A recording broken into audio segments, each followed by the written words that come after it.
கிறிஸ்து இயேசுவில் என் பிரியமானவர்களே, பாத்திரம் அறிந்து பிச்சையிடு என்று கேள்விப்பட்டிருக்கிறோம். எதற்காக அப்படி சொன்னார்கள் முன்னோர்கள்? உண்மையாகவே நாம் யாருக்கு உதவி செய்கிறோமோ அவர் தேவையில் இருக்கிறார் என்பதை நாம் அறிந்து கொண்டு செய்ய வேண்டும் என்பதற்காகத்தான் என்று நினைக்கிறேன். ஆனால் பல நேரங்களில் இவருக்கு நான் உதவி செய்வேன், அவருக்கு நான் உதவி செய்ய மாட்டேன் என்று நாம் சொல்கின்றோம்.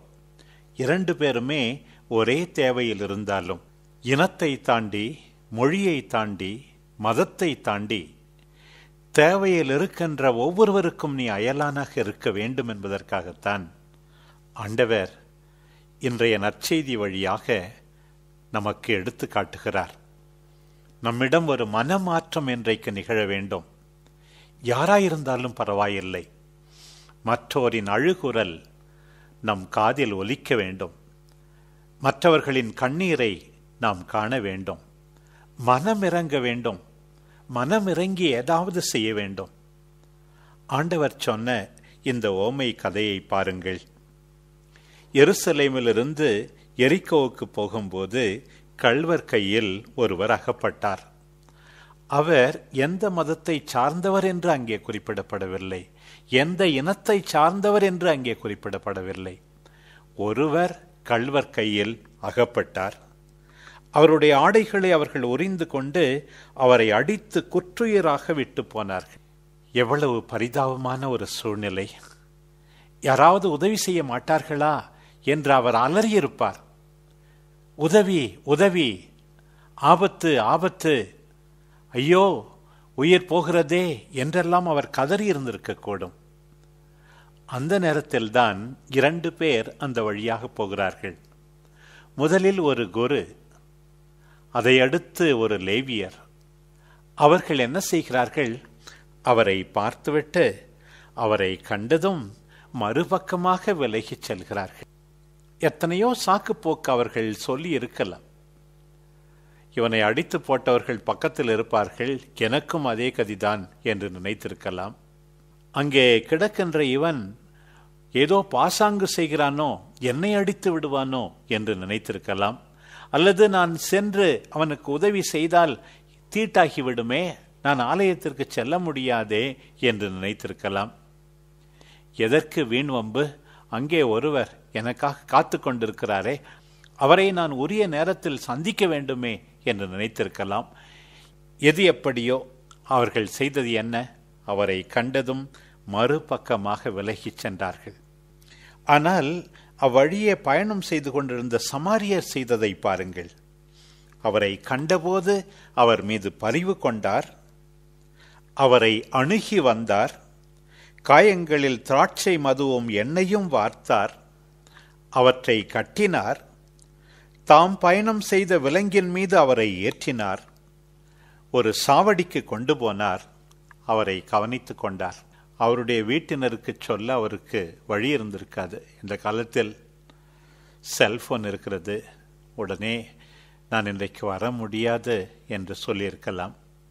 ஒரு நாள் வரை கவனித்து கொண்ட பிறகுதான் அவர் போயிருக்க வேண்டும். மறுநாள் தான் 2 தெனாரியத்தை எடுத்து அந்த சாவடி பொறுப்பாளரிடம் கொடுத்து, இவரை கவனித்துக் கொள்ளும், இதற்கு மேல் செலவானால் நான் திரும்பி வரும்போது உமக்கு தருவேன் என்கிறார். பாருங்கள், தன்னுடைய அன்பு பணியிலே சாவடி பொறுப்பாளரையும் ஈடுபடுத்துகிறார்.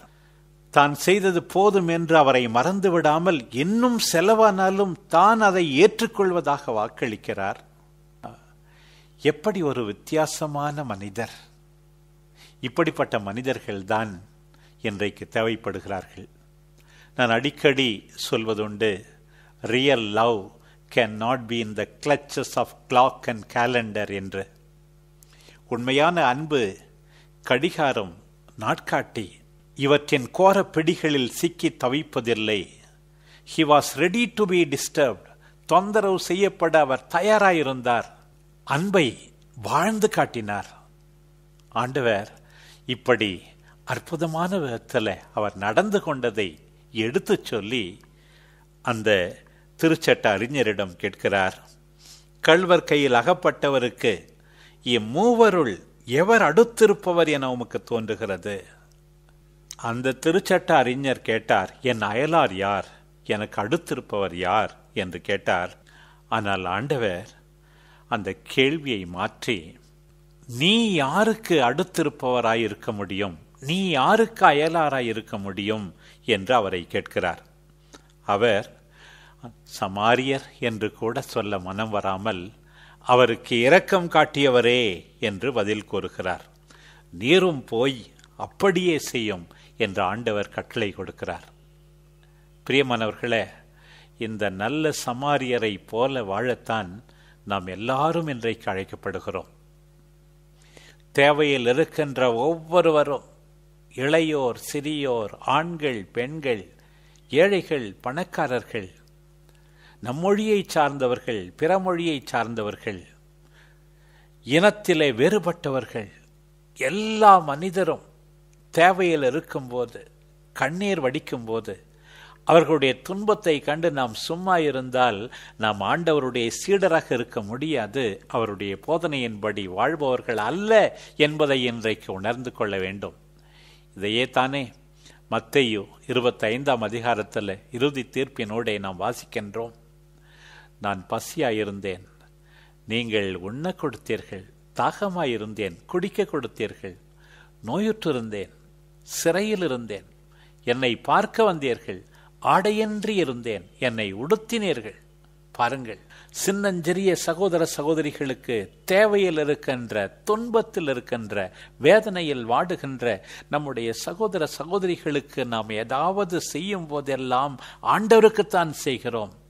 இப்படி வாழத்தான் ஆண்டவர் நம்மை அழைக்கிறார் என்பதை இன்றைக்கு நாம் புரிந்து கொள்ள வேண்டும். பவுலடியார் இன்றைக்கு கலாத்திய மக்களுக்கு எப்படி ஒரு வித்தியாசமான விதத்தில் இங்கு அயலாராக இருக்கிறார் என்று இன்றைய முதல் வாசகத்திலே நாம் வாசிக்கின்றோம்.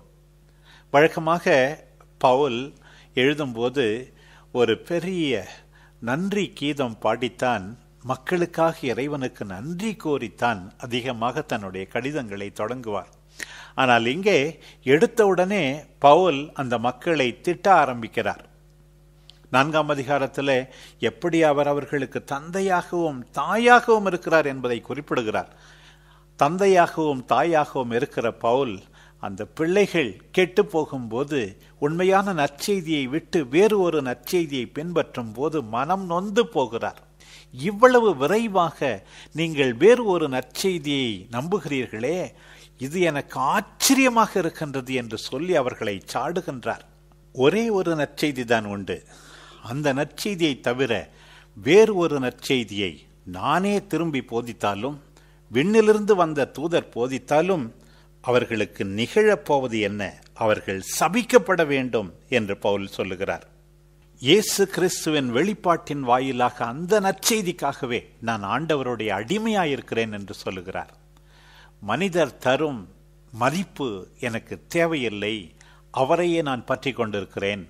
அழிந்து போகாதீர்கள். ஏன் 3ஆம் அதிகாரத்தில் பிறகு சொல்லுவார், அறிவிலிகளான கலாத்தியரே என்று திருத்துவதால் தான் அயலான் என்பதை ஒரு வித்தியாசமான விதத்திலே அன்பை வெளிப்படுத்துகின்ற திருத்தல் மூலமாக பவுல் கலாத்திய மக்களுக்கு அயலாராய் இருப்பதையும் நாம் இன்றைக்கு பார்க்கிறோம்.